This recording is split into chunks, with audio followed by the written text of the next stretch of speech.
commencé mes études de joaillerie, au départ on ne voulait pas que je fasse ça.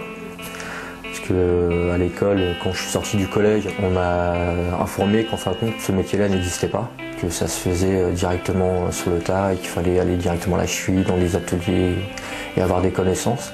En vérité, c'était pas vrai. Il existe 2 écoles à Paris, Nicolas Flamel et à l'école Boulle. Et puis je me suis inscrit à une de ces écoles. Mes qualités, justement, pour devenir joaillier, il faut être patient, précis. Il faut aussi avoir l'imagination et la création du dessin. Parce que quand on fait un bijou, on passe par plusieurs étapes.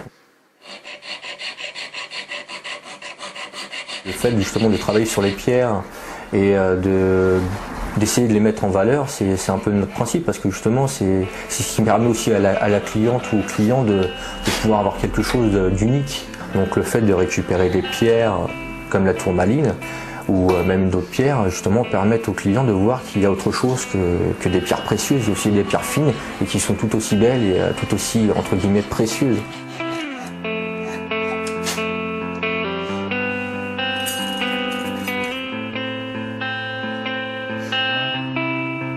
Non, on ne peut pas être joaillier à Balancourt comme on peut être joaillier à Paris. Les clients qu'on va avoir à Paris, je ne veux pas, on va dire, dénigrer les clients que j'ai dans la région, bien au contraire. Les clients qu'on va avoir sur Paris dans la joaillerie, c'est quand même des personnes qui viennent depuis l'étranger, la plupart du temps, justement qui vont à Place Vendôme, voir les grandes firmes comme Cartier, Boucheron, Van Cleef. Eux, c'est vrai qu'ils vont faire des pièces vraiment uniques, mais pour des gens aussi qui ont en fin de compte des moyens uniques.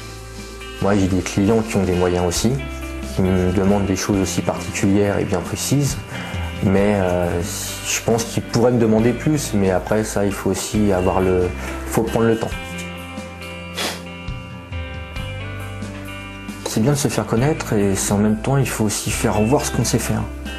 Parce que voilà, dire qu'on est joaillier et qu'on a travaillé là-dedans, ça tout le monde peut le faire.